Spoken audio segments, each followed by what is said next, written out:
오늘 새벽에 주 앞에 나오신 분들을 진심으로 환영합니다. 찬송가 408장 1절과 마지막 절 찬양 드리겠습니다. 찬송가 408장입니다. 408장입니다. 408장 1절과 마지막 절, 우리 두 절만 찬양 드리겠습니다. 나 어느 곳에 있든지 늘 마음이 편하다. 주 예수 주신 평안함 늘 충만하도다. 나의 마음속이 늘 평안해. 나의 마음속이 늘 평안해. 악한 죄 파도가 많으나 마음이 늘 평안해. 주 예수 온갖 고난을 왜 몸소 당했나. 주 함께 고난 받으면 멸류관 없겠네.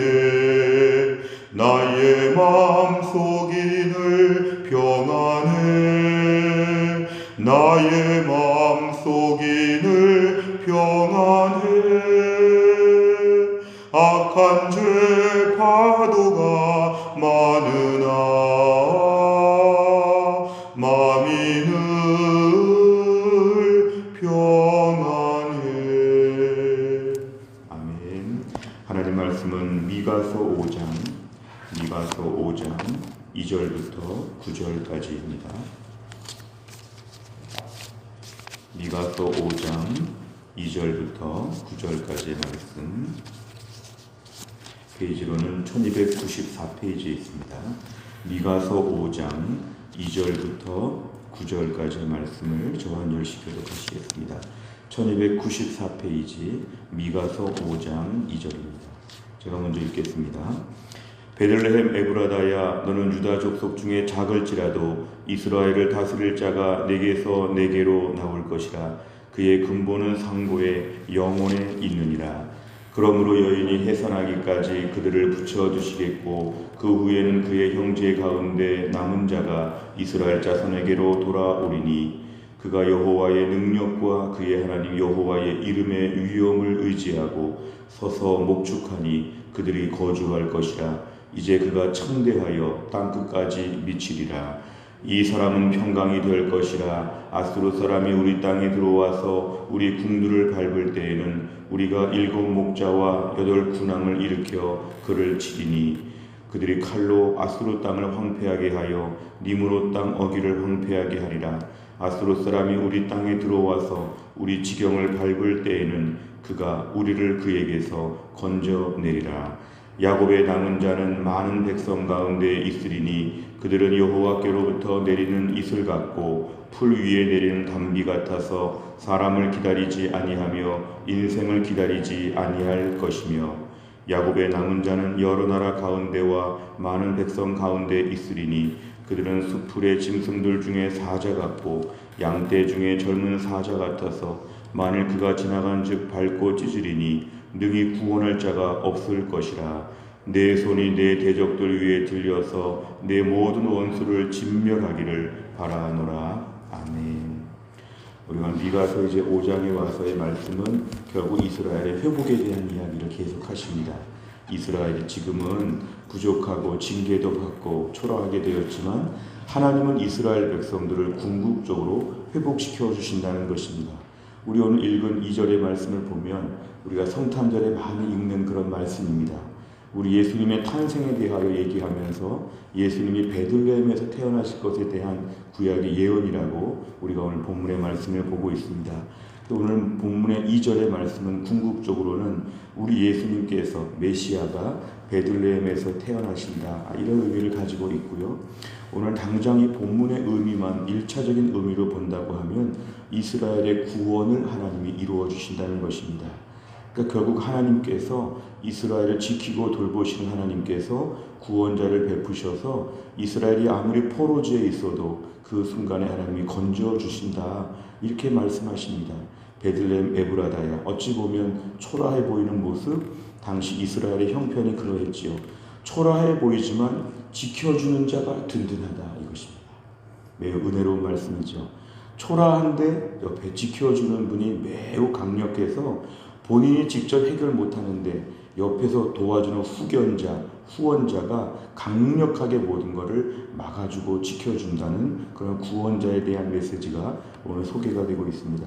2절에 보니까 여인이 해산하기까지, 오늘 본문의 말씀은 계속 예루살렘, 이스라엘 백성들이 어려움 가운데 있지만 이들이 지금 그들을 붙여두시겠고, 그러니까 포로지에서 계속 지금 머물고 어려움 가운데 있다는 것인데요. 그렇게 지금 당분간 포로지에, 바벨론 포로지에 있을 때에도 남은 자가 돌아온다. 그의 형제 가운데 남은 자가 이스라엘 자손에게로 돌아온다는 것은 포로 기간의 고충과 아픔과 어려움들이 있지만 하나님 그 가운데서 반드시 돌아오게 하고 남은 자는 남겨두신다는 하나님의 소망에 대한 메시지입니다. 어려움 가운데 전멸하지 않는다. 우리 삶 가운데 바벨론의 포로기와 같이 힘들고 어려울 때가 있지만 완전히 망하지 않는다. 하나님이 일정하게 우리를 가르치고 훈육하시는 것이지 완전히 망하지는 않고 남은 자를 통해서 그 다음 역사를 이어가신다. 하나님의 소망에 대한 메시지입니다. 결국 오늘 이 4절부터 보시면 이제 구원자, 메시아, 지도자에 대한 얘기를 하는데, 여호와의 능력과 하나님의 이름을 의지하여 목축한다는 것은 우리를 양처럼 돌봐준다는 것입니다. 오늘 지금 구원자가 베들레헴에서 태어난다고 했는데요. 하나님이 보내주시는 구원자가 우리의 삶 가운데서 우리를 목축한다. 결국 모든 것 가운데 땅끝까지 그의 통치가 미친다는 것입니다. 하나님께서 주의 백성들을 어떻게 돌보시는지 땅끝까지 책임진다. 땅끝이라면 저 바벨론에 있는 포로까지도 끌고 올 수 있다. 하나님의 역사는 우주 만물을 동원해서 우주 만물을 무대로 하여서 지금도 하나님은 일하신다. 아무도 못 막는다. 이런 하나님의 능력, 하나님이 세우시는 구원자, 지도자의 능력입니다. 5절에 보니까 평강이 될 것이라, 평화를 가져온다는 것입니다. 지금 이스라엘 백성들은 아수르와 바벨론의 치하에서 매우 고통받고 있는데 평강을 가져다 주시는 구원자를 하나님이 보내주시고 세워주신다. 5절에 아수르 사람이 등장합니다. 아수르가 와서 막 궁궐들, 대궐들을 짓밟고 불태우고 망가뜨릴 때 하나님께서 우리가 저항할 수 있고 대항할 수 있도록 7 목자와 8 군왕을 하나님이 세워주신다는 것이죠. 결국 누가 우리에게 달려와도 하나님 막아주신다, 이런 뜻입니다. 오늘 9절에 보니까 오히려 아수르가 이제 망합니다. 아수르 땅을 황폐하게 하고 니므롯 땅, 아수르의 도시들이 다 멸망하고 아수르 이제 하나님이 벌하실 것이다. 오늘 7절에 보면 야곱의 남은 자, 하나님 백성들 조금 약해지고 어려워진 것처럼 보여서 숫자는 좀 줄어들 수 있지만 야곱의 남은 자, 야곱의 백성들 중에 바벨론 시기를 통과한 남은 백성들 하나님 돌보시는데, 여호와께로부터 내리는 이슬 같고 풀 위에 내리는 단비, 이거는 생명력을 보여줍니다. 하나님께서 이 와중에 이스라엘은 이슬이 내리고 단비가 내린다는 것입니다. 하나님이 살려주시고 높여주시고 바벨론, 아수르 하나님이 다 부끄럽게 만드신다. 사람을 기다리지 않는다. 사람을 의지하지 않는다. 그전엔 자기도 의지하고 애국도 의지하고 그전엔 의지하는 게 많이 있었지만 그런 것들을 의지하지 않고 하나님만 의지하게 하신다. 생명력이 위에서부터 콸콸콸콸 나온다는 것입니다. 8절, 야곱의 남은 자, 하나님께서 온전하게 만드신 주의 백성들 하나님이 사자같이 강하게 만들어 주십니다. 사자 앞에 아무도 덤빌 수 없는 것처럼 하나님 이들을 사자와 같이 만들어 주신다. 9절에 보면은 결국 하나님께서 이렇게 이스라엘 백성들 가운데서 대적들보다 높여주신다. 원수들이 다 진멸한다는 것입니다. 오늘 본문에 등장하는 원수는 아수르로 볼 수 있지만 아수르, 바벨론 아니면 그동안 이스라엘을 조롱했던 여러 주변 민족들 하나님이 다 멸망시키신다. 오늘 본문을 요약하면 이것입니다. 이스라엘 백성이 좀 어려움을 당할 때 하나님의 징계의 시간이 있어서 바벨론 포로도 끌려갔지만 하나님 이들을 회복시켜 주시는데 남은 자가 회복이 된다. 남은 자의 삶을 하나님의 생명력으로 붙잡아 주신다. 오늘 메시지는 그러니까 소망을 가지고 남은 자들아 믿음으로 철저하게 살아라. 오늘 본문은 이런 메시지입니다. 내용 관찰을 보시면 첫째, 미가는 메시아가 하실 일이 무엇이며 그 영향력의 범위가 어디까지라고 말합니까? 4절에 보면은 메시아의 그런 하신 일이 뭐냐 하면 구원자는 우리를 목축한다. 목축은 돌본다는 것이죠. 결국 하나님께서 약하고 초라해지고 숫자도 별로 없는 이 바벨론 포로와 같은 이스라엘 백성 가운데 하나님이 구원자를 보내셔서 1차적으로는 그 시대에 하나님이 포로지에서 돌아오게 만들어 주신다는 것이고, 더 궁극적인 의미로는 오늘날 우리에게 예수님을 보내셔서 우리를 오늘날 구원해 주시는 이 구원사까지도 오늘 본문은 이중적인 의미를 가지고 있습니다. 두 번째를 보면 미가는 야곱의 남은 자들이 어떤 인생을 살 것이라고 예언합니까? 7절과 8절에 보면은 이슬 같고 담비 같고 사자 같다. 하나님 결국 높여주신다는 것입니다. 지금은 초라하게 보일지라도 어려울 때를 지금 통과하고 있지만 하나님이 결국에는 하나님께서 축복하신다. 생명의 원천이 되도록 하나님 길을 열어주시고 아무도 대적할 수 없게끔 하나님 만들어 주신다는 것입니다. 세 번째로 보면 미가는 왜 주께서 다스리는 때에 백성이 여호와께로부터 내리는 이슬 같고 풀 위에 내리는 담비 같다고 말합니까? 중요한 건 주께서 다스리는 때에 하나님이 통치하시기 때문에 그때 이슬과 담비가 내려온다는 것입니다. 오늘날 우리 삶의 생명력, 삶의 의욕과 열정, 하루하루를 감당할 수 있는 힘, 이게 어디서 옵니까? 하나님께로부터 온다는 것이죠. 코로나 때에도 이거는 변함이 없다는 걸 저희는 믿어야 됩니다. 코로나 때 우리는 그동안 무엇을 의지했나? 우리의 의지처를 한번 점검해 봐야 되죠. 나는 재산이 많고, 나는 건강하고, 자식들이 든든하고, 부모가 든든하고, 직장이 좋고, 이것이 내 삶의 생명의 원천이 아니라 내 삶은 하나님이 돌보셔야 된다. 오늘 본문의 이스라엘 백성들처럼 외적으로 초라해진 게 문제가 아니라 초라해질 때 생명의 원천을 바로 잡게 되면, 붙잡게 되면 이것이 온전한 회복이 된다는 것입니다. 하나님 오늘도 우리에게 여러 가지 상황들을 통하여 우리를 때로는 바벨론에 때로는 묶어두실 때가 있습니다. 이스라엘 백성들을 그렇게 사랑하신 하나님께서 바벨론에서 이들을 70년 동안 묶어두실 때가 있습니다. 그런데 영원히 바벨론 사람 만들지 않고 훈련 끝나면 돌아오게 하신다는 것입니다. 오늘도 우리가 코로나 때를 맞이하여 어려운 때를 겪고 있습니다. 오늘 본문 이스라엘 백성이 초라해진 것처럼 남은 자 얘기가 나오는 것처럼 정말 교회 안에 남은 자들이 얼마나 될지 한국교회가 지금 걱정하고 있는 그런 때입니다. 근데 하나님께서는 어떻게 일하시냐 하면 이 기간 동안에 우리를 보존하신다. 그리고 이 기간 동안에도 돌보신다. 우리를 목축하신다. 우리를 목축하신다. 그리고 주께서 우리를 이슬같이, 담비같이, 사자같이 만들어 주신다. 지금의 어려운 때를 통과하면서 우리에게 소망을 주시는 말씀입니다. 좌절하고 절망할 것이 아니라 이때에 하나님께서 살아계시다.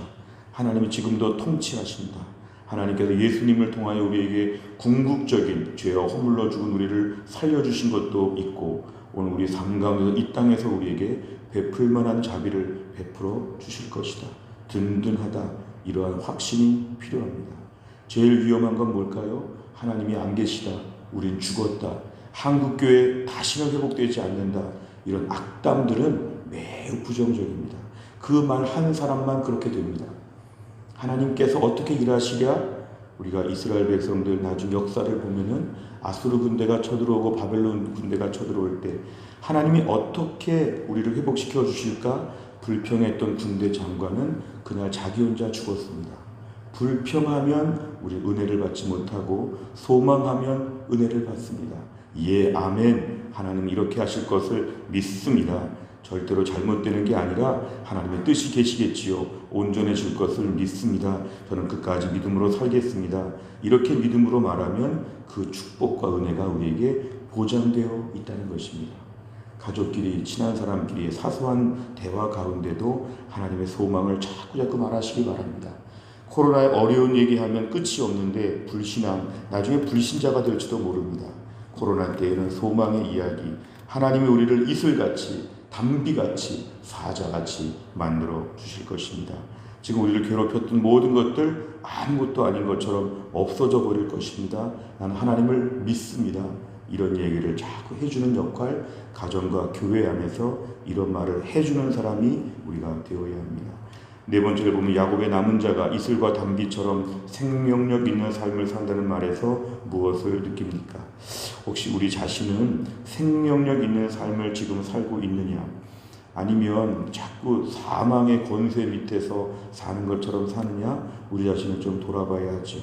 생명력은 내 가진 바 나의 물질과 재산에서 나오지 아니하고 하나님께로부터 나옵니다. 오늘도 말씀과 기도에 충분한 시간을 들이면서 우리 심령을 하나님께 의존하면 생명력이 우리에게 생깁니다. 오늘 7절 하반절에 보면 사람을 기다리지 아니하며 인생을 기다리지 아니한다. 우리의 의존이 누구를 의존하느냐? 하나님을 의지하지 않고 사람을 기다리면 생명력이 없어집니다. 오늘도 사람을 기다리지 아니하고 하나님을 기다려야 됩니다. 주님, 내가 코로나 전에는 사람을 많이 기다렸습니다. 이제부터 하나님을 더 기다리게 하여 주옵소서. 오늘도 생명의 원천 되시는 하나님과 접속되게 하여 주옵소서. 하나님과 오늘 연결되어 있게 하여 주옵소서. 이렇게 우리가 기도하면 우리 심령에 오늘부터 하나님의 생명력을 부어주실 것입니다. 마지막 다섯 번째는 내가 세상에 생명력 있게 복음을 전하지 못하고 주눅들었던 적은 언제입니까? 생명 되신 예수님을 전파하기 위해 내가 결단하고 실행할 일은 무엇입니까? 오늘 우리 큐티지에서는 이 생명력을 복음과 연결지어서 전도와 연결짓고 있습니다. 결국 복음 안에 생명이 있죠. 예수님, 나는 길이요 진리요 생명이니 예수님 안에 생명이 있기 때문에 우리가 오늘 예수님에 대하여 복음에 대하여 구원의 확신과 감격을 회복해야 됩니다. 오늘도 한 5분 정도라도 멈춰서 예수님의 십자가를 깊이 묵상하게 되면 마음에 생명력이 생깁니다.